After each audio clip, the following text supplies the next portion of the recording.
Hi guys, welcome back to my YouTube channel. Oh my god, you guys, first of all, let me start by saying I've missed the living daylight out of you. I've missed you like madness. I've missed you like crazy. I've missed you like also like it feels so, I don't even know. It doesn't feel right to apologize. I've apologized so much for always leaving you guys, but I feel like if there's anything that we can agree on is that I always come back. To be fair, might take weeks, might take months, might even take a year, but I'm so sorry, guys.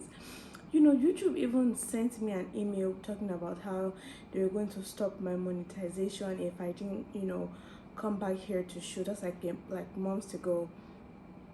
And in my head, I'm like, you think this is about money, YouTube? You insult me. You insult my personality and I take offense. Who do I write to? It's just been, I don't know how to explain it, but I just feel like, to be honest, hi Papa. I need to see it more as like a 9 to 5, because I feel like my mood dictates whether or not I shoot my YouTube video. Any small discomfort, I take it out on my socials, Instagram, YouTube. The first thing I do is just turn no social media. And also with YouTube, I feel like I kind of need to find a direction, so because I've tried and I don't know which other path to path. I would really appreciate if at the end of every video or like in the comment section you guys let me know if whatever you feel like I can share with you guys or talk to you about, because I see your messages in my DMs and it really means a lot to me, that you guys care to at least check up on me to ask what's going on. Sometimes it's that I don't know what content is appropriate, and it's just so many things, and I'm like, okay, I'll film tomorrow, okay, I'll film next tomorrow, okay, I'll film, and then I just don't film. But right now, the most anticipated, ladies and gentlemen, birth story, I feel like is a must. I feel like I owe it to you guys. A few weeks ago I did like content, I did question and answer on my Instagram, like ask me a question, and I got quite a number of, we do like a birth story like you did for Pfizer, and that's when I knew like I definitely have to do this. This is about 3 a.m. in the morning. I was almost discouraged not to do this because I was tired and I wanted to go to bed. Look, Khalid is even still awake. I just breastfed him, and if I breastfeed him like that, I have to like burp him, put him down, he'll wake up, I'll carry him again. It's like on my third try when I drop him that he finally sleeps, so I just have to use him, carry him to do this video. Oh, and I remember when I did Pfizer's video too, I carried her too, because that will never let me drop her at all. So if I wanted to do that video, I had to carry her. So to be able to do this video as well, I have to carry Oga Khalil. And also this is about the only time that I get some quietness in this house. So I'm here in the middle of the morning begging you guys to abandon my off and on. I do hope to be very consistent. I would do my best, honestly, and I just pray help me add it, just help me to help us. Like I said, just let me know in the comments what you guys will want me to talk about, and I would talk about it. So without wasting too much of your time, ladies and gentlemen, the birth story. So how did it happen? Right, it was like my regular checkup, right? I was going to the hospital to do like my monthly. So I went to the hospital to do like my regular monthly, like weekly, because I was already like 40 weeks and 5 days, so I was going to the hospital like every other week So because I didn't want to get induced, I got induced for Pfizer, and bruh, if you've seen the birth story, you know what I'm talking about. So this time around, I didn't want to get induced. I just wanted labor to progress naturally. So I was already 40 weeks and 5 days. With Pfizer, it was 39 weeks and 2 days, I think. So 40 weeks and 5 days, I go to the hospital for Pfizer's on holiday. So while in the car, bubbling, going to the hospital to do like my regular checkup, sit at the reception. Reception, okay. So one online. Reception, ladies and gentlemen. Right? So it's my turn to go and see the doctor, and then I go in and he's like, oh, what's up? And I'm like, yeah, I'm okay. And he's like, okay, any complaint? I was about to say no, but something just prompted me to say, I'm okay, but since yesterday I've been feeling, some cramps on my tummy, but that's about it, nothing serious. He's like, oh, okay, casually, he says, let me check you, like, let him examine me and stuff like that.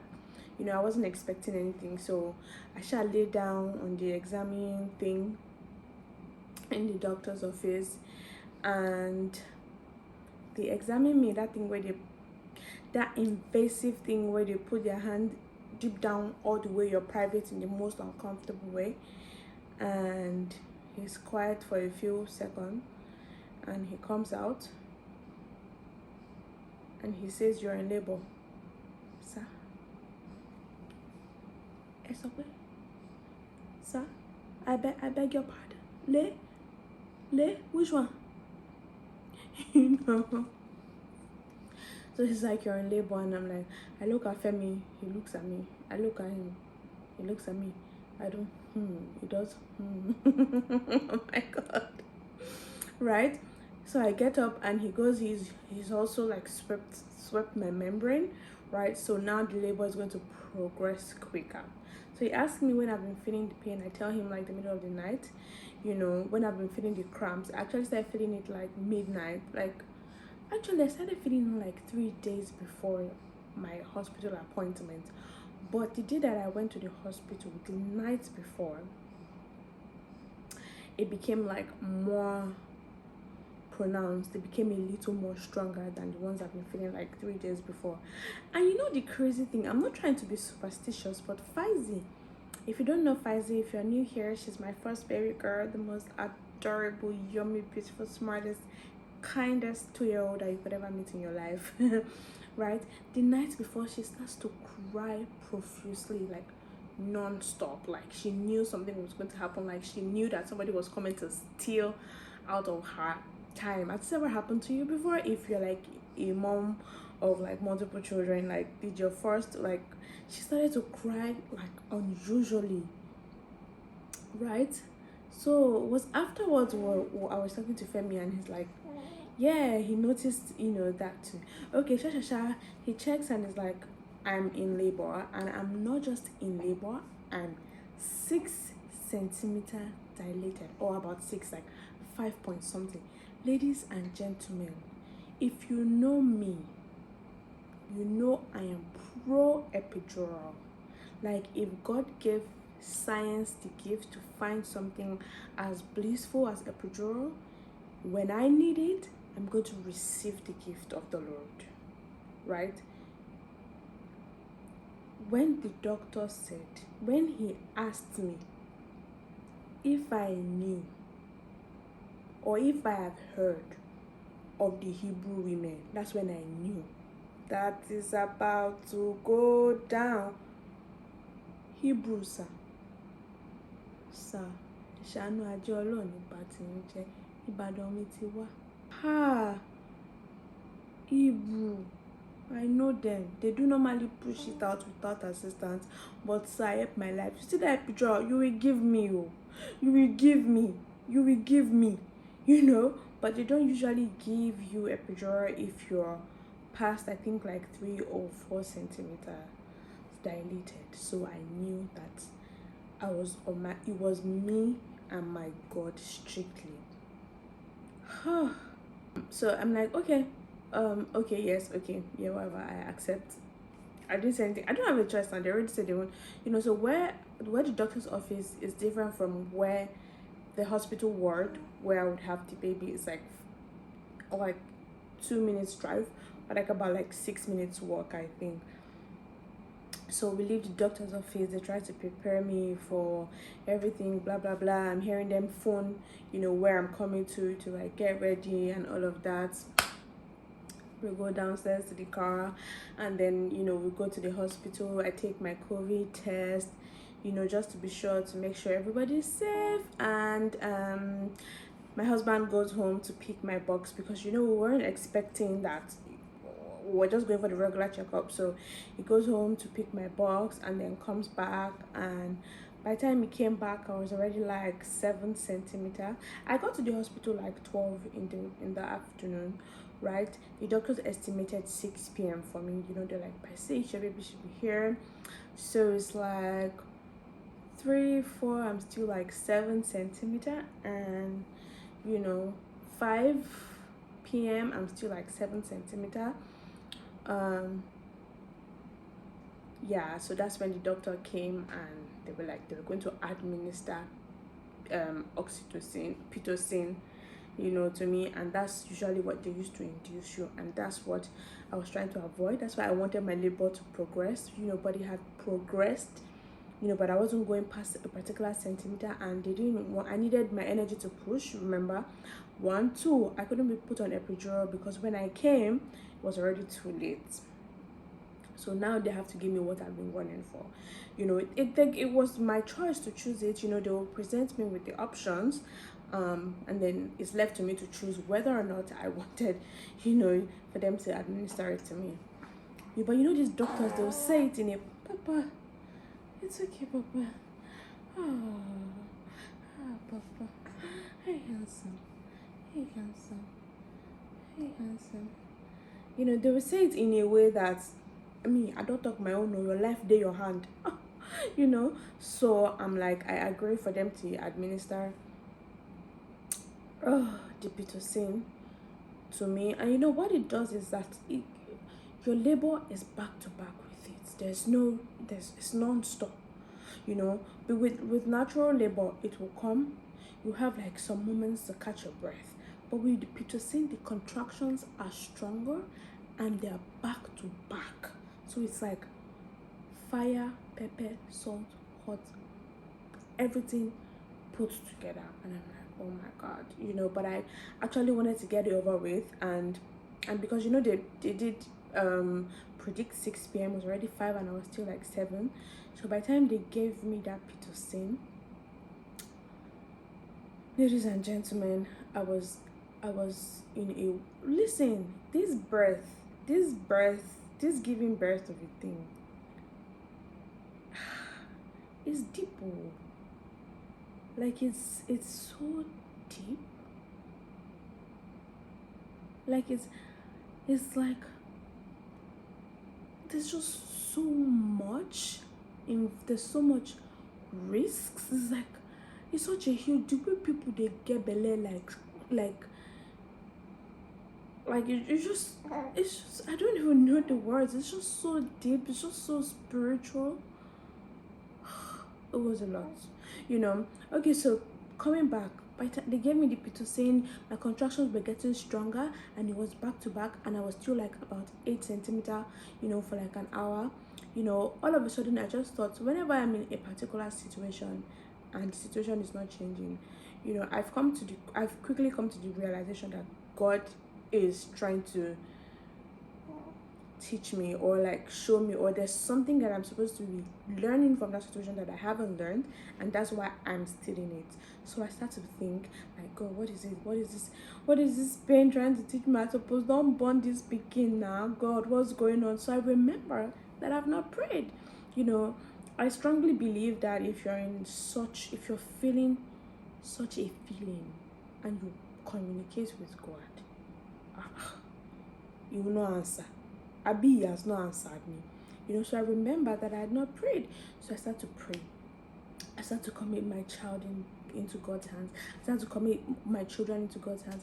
I started to pray for myself. I started to pray for my husband. I started to pray for my family. I started to pray for my life. I started to pray for friends, for people. I started to, all the things that I could remember, I just started to pray about it. And as soon as I was done, I'm like, God, I'm done.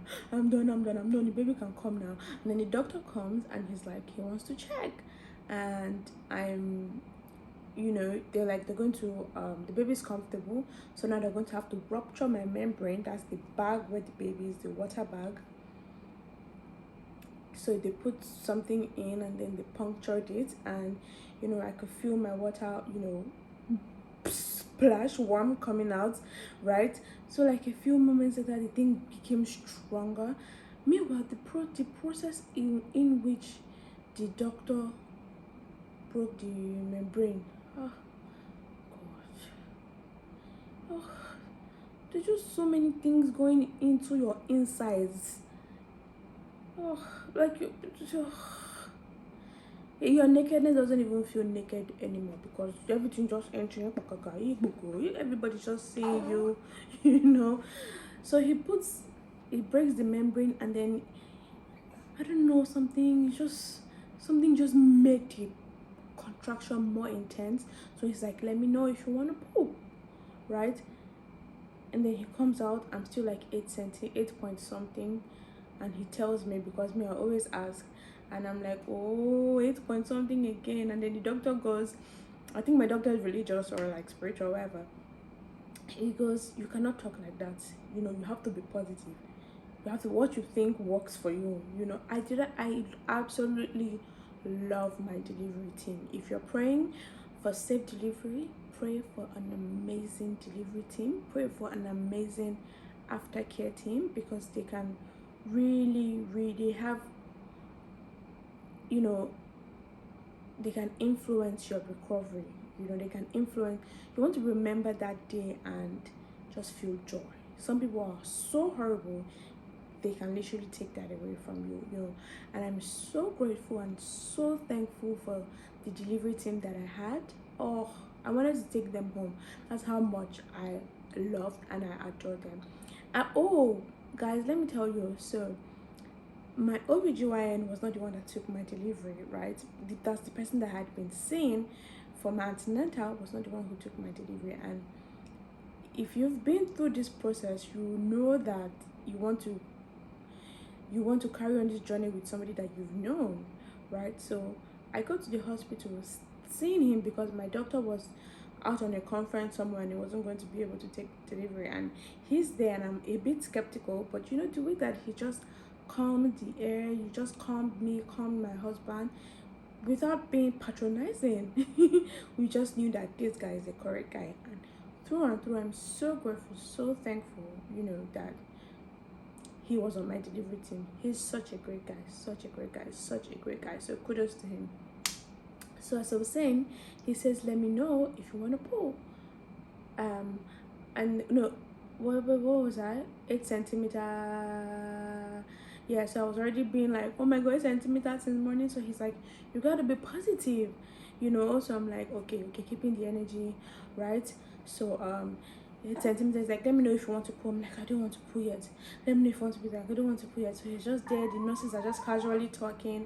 With my first, I've read that because these nurses, these doctors, they deliver babies all the time, right? So it's not a big deal to them. They can casually talk about lunch. You're literally on a cliff. They don't care. No, it's a baby, they're used to it. So all of a sudden, I start to feel the need to poop. So I start to shout, I want to poo-poo. I want to poo-poo, sir, help me. I want to poo-poo. So, then they remove, because I'm lying flat, right? And then they break it into two. Now, I'm on a table, but only like my head to my waist is on it. And then I have to put my knee on the same table, right? Apparently, there's a technique that you use to push. You have to push down. You cannot just randomly push. So they say, hold your ankle. Imagine being in so much pain. Nobody can describe the pain to you. Nobody can. But imagine being in so much pain and still having to take instructions. So I start to push, and they're like, don't push yet. I'm getting the urge to push, and they're like, don't push yet so you don't get tired, you need your energy, So I hold my ankle, and they're like, look at your navel, like my belly button. I look at it and then push. Apparently that's the right way to push. So whew, I'm trying to brush this video. I don't know if you guys can tell, so that he doesn't wake up and I don't have to stop or quit for any reason, but this moment was just so emotional. So I start to push. Give me a moment, guys. It was just so much emotion going on.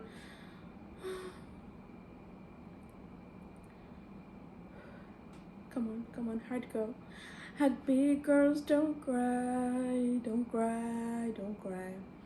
I start to push, and they don't see the head yet, so I have to continually, I have to push whenever I get the contraction and not just push anyhow. So I'm holding my ankle.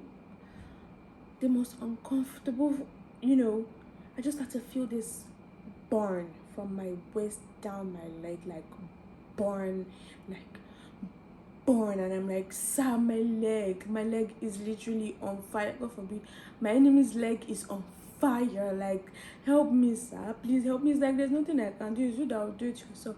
Like, I start to feel this intense burn from my waist down. I start to feel this one. I had read about it, so I knew what was going on. It's called fire of ring or something, round. Like, you start to feel this intense hotness around your vagina area. So I started to feel it so intense, so hot. That's when I knew that it was close, and they're trying to control my push, but I can't control. The push was coming. What's that word? Sorry, mommy brain. What's that word? It was coming involuntarily. Sorry, that's the best way I can think about right now. It was coming on its own. So I'm finding myself pushing, and I'm like, sir, my leg is on. I'm going to listen to it. My leg! Sir, my knee! Sir, my knee! Right? So I'm just trying to like use my last miles to just like get it over with, and I could feel the head. I saw Femi's face too, so I knew that he had seen the head. So because it was like all of a sudden, right? So again, these babies keep making them tear me. I had to get an episiotomy, and that means basically that the doctor had to like tear you medically, surgically. It's like a minor procedure, so that the baby doesn't like come and tear you anyhow, and then it's difficult to put the pieces back together, and then the surface does not look like what it used to be, but with this one everything goes well. Like, everything looks good, and at the end of the day it looks almost the same. That's why they tear you. So when I heard the scissors spark by, I knew that was about to come. And the beautiful thing about it is the moment they tear you, the baby comes out. So when the scissors did I just pushed one last heavy mighty algorithm aluminium massacre kabuza bazaka push, and listen to the push, guys. Sorry. And all of a sudden, ladies and gentlemen, it be like magic. Is like a rock, but say, so I'm like, my baby, oh my god, my baby, and I'm hearing where, and I'm looking at his face, and I'm looking at his fingers, and I'm looking at his feet, and I'm like, oh my god, my baby, the most beautiful baby, you guys. Listen, guys. Oh my baby. Hold on, please hold him. My baby. Alhamdulillah.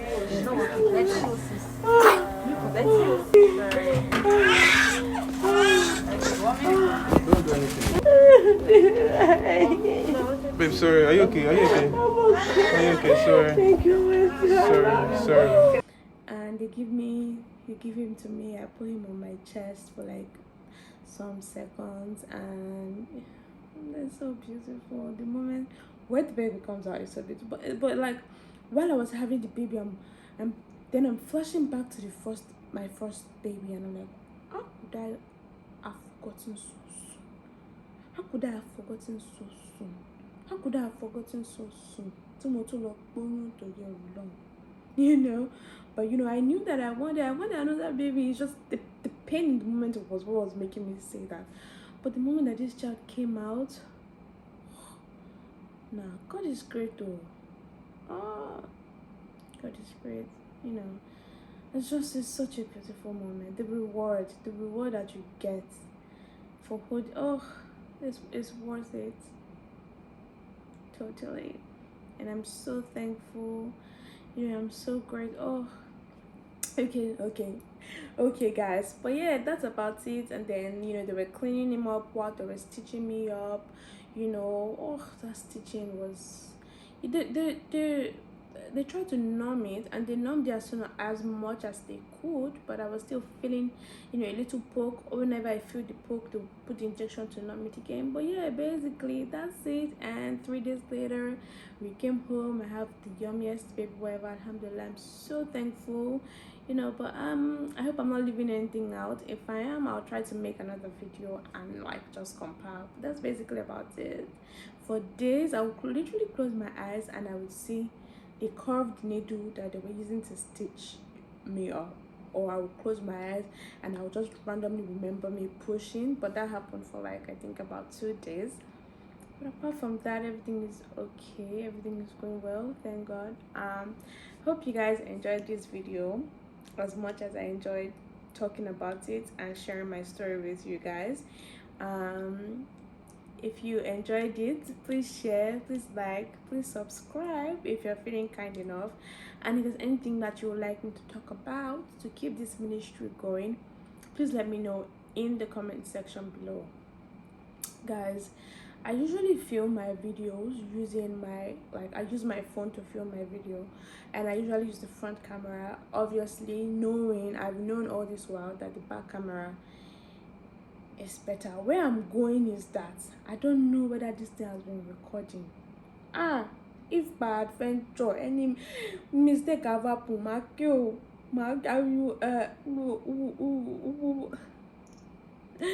okay guys, hopefully I get to be in your faces soon. Thank you so much for watching this video. Love you. You may kiss the